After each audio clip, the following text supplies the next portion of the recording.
What's up, everyone? So, as you've seen at Cache at the Creek, we had a lot of parts failures, and like I was saying, the car just wasn't fast, and yada yada yada. So, we're gonna make a little change that I don't know if I agree with, or I just don't know what to think about the whole situation because I don't really know anything about these. But we are going to actually put the old torque converter back in. So, I got the PTC. This is the original one that we went like 5 O's on, and it's very tight and it has a very big shift RPM drop, and I wanted to just redo that one. And when I asked him, he said that I needed a different gear, which at the time was not in my plans because we were going to sick week. So now we have a different gear. So according to the guy at PTC, this should be way better. So we are going to test it out and try, because I still believe that the Circle D is a great converter, but I'm missing over a half a second somewhere and I can't figure out where. And this is the biggest change I made aside from the gear. And the car went slow on this converter with both gears. So we're gonna put the other one in and see if we can pick up over a half a second or more back into this thing, because it's not really worth anything when it's kind of going slow. So the PTC is going back, and we will try it out and see if it's any happier with this gear or if the car just goes any faster with it. So as you see there, I already had the Circle D out. I got the transmission just chilling under here. Don't really need to take it all the way out since we're just doing a little torque converter swap. Of course, I leaked a bunch of fluid, so now I have to get more Transcend, which is kind of expensive, but whatever. And then, as I showed you last week, the turbo is out. I ordered a rebuild kit for it, so I will be rebuilding it, and it's on the bench here, and then I will take it to work and clean the covers up, make it look nice, because it kind of looks crappy from the rusty Florida drive. But we're going to get this torque converter in and put her back up in the air and hook it all back up. Fortunately, we won't be able to try it out because I'm still waiting to rebuild the turbo, but at least get some of this stuff knocked out so when Cache at the Creek comes around, we're ready to go. What's up, guys? So, Cache at the Creek, number 2. You've seen switch converters, and you've seen that, maybe I didn't say it, but I had to switch back my 10.0 because the 5.0 went bad. So I'm not a big fan of the Aeromotives anymore. Well, I don't know, whatever. But I put the 10.0 back in because Aeromotive refreshed it. You can see she's up in there behind my wiring mess. So now Cache at the Creek is tomorrow, and we have to rebuild the turbo. So I got the rebuild kit. This is what it looks like. I don't know where any of this goes yet. So first off, what we did is we took the cover off. So there's the cover. It's held on by one big old V-band. And then now, just guessing because I don't know, we took the compressor side wheel off, which is reverse thread. So you have to turn it to the right to get it to come off. So now I'm spinning it left or to the right, which should be tightened, but it's actually loosened. So then you get this thing. It's one whole big billet piece. And then we got these 4 bolts under here, which I don't know what they're for. So we're gonna keep tearing apart, and I'll keep showing you what I find as I go. So we are now one step further. You've seen this plate was on there. This is what the backside looks like. And you see that little machine pocket. That lines up right with this hole right where my finger is. I don't know if it's oil hole, air hole, but it's some sort of hole. So now, like I said, there is 0 instructions with this, so just guessing. These 3 bolts gotta come out, and then this comes out, which they sent us a new one in the kit. So we're gonna try it. Okay, so with one simple disassembly, it all kind of fell apart. Not fell apart, but you know what I mean. Everything just came apart all at once. So last we were looking at, we had this guy that was bolted down. So I took the 3 bolts off, and then the shaft had some movement in it. So after that, took a pry bar and pried on the bottom of this guy and pushed it off of your exhaust housing shaft.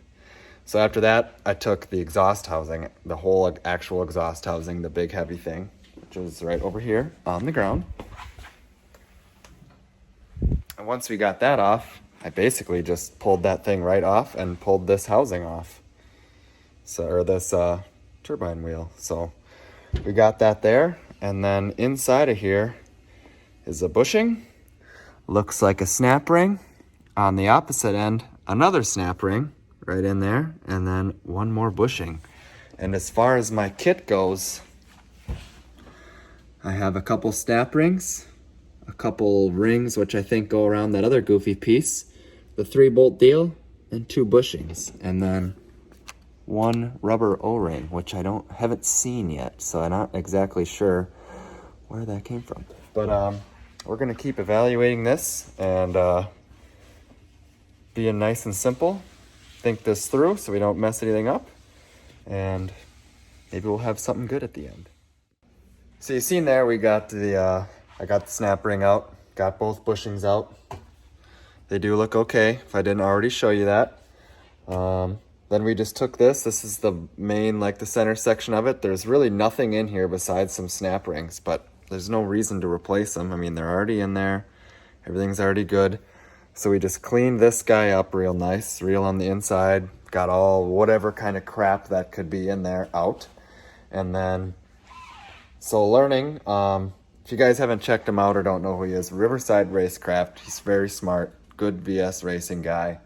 He's been helping me along with looking at new turbos and all kinds of stuff, but this is your main journal bearing, this funky piece that I took out right away. This is the new one.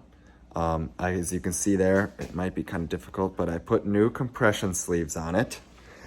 I'll show you the old one. This is what failed on that turbo. So you can see how it's all banged up there and there's material moved and all kinds of stuff. This is what they call the thrust plate.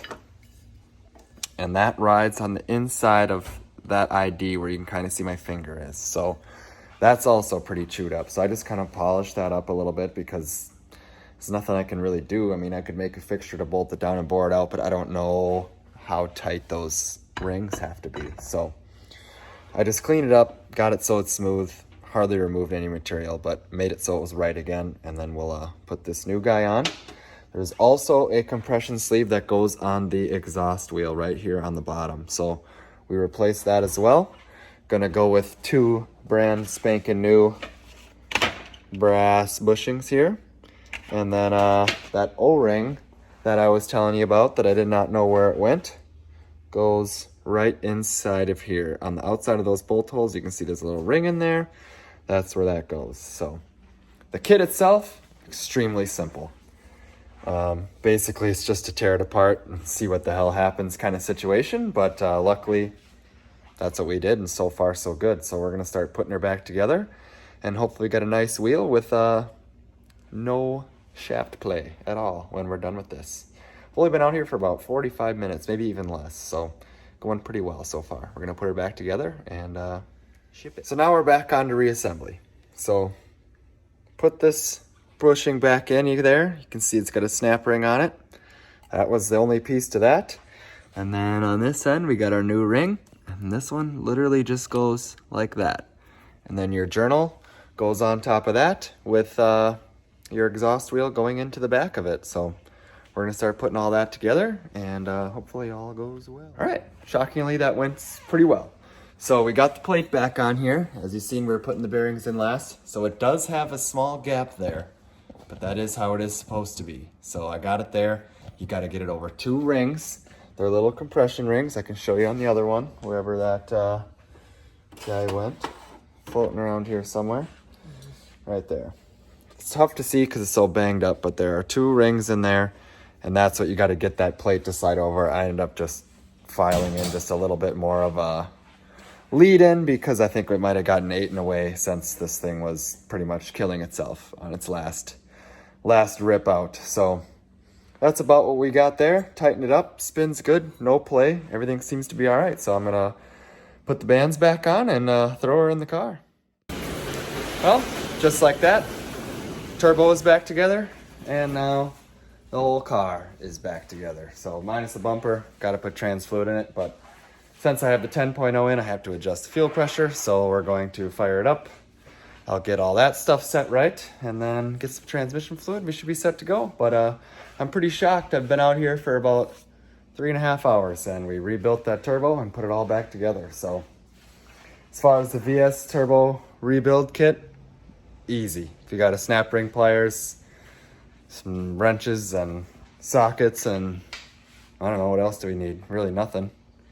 Oil, Torx. You can rebuild a journal bearing turbo very easily. It was not that hard, so that's awesome to see. But I'm gonna reset this fuel pressure, fire up. Just flip the key on. The 10.0 back there sounds a little different than the other one, but see if she runs.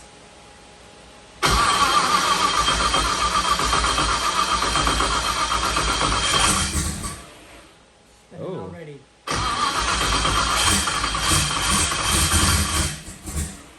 Give it a little throttle when it starts.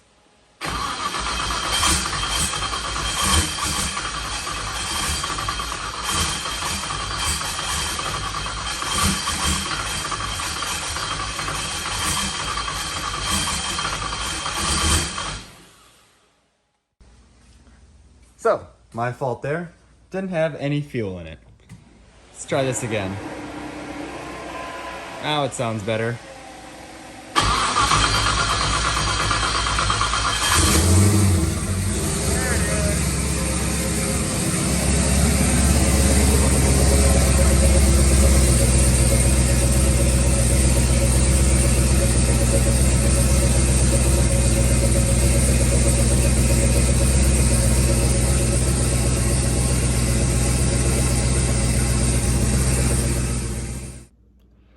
So you seen there in that first fire up, it wasn't spinning. So I asked my buddy at Riverside Racecraft, and he said that sometimes once the oil gets warm and it gets some time when you shut it off and it gets some time to soak into that shaft, and then it will spin. So as you'll see in the next clip, she was working exactly how it was supposed to. Flies are so bad lately, but yep, it was spinning in the next one, and you'll see that.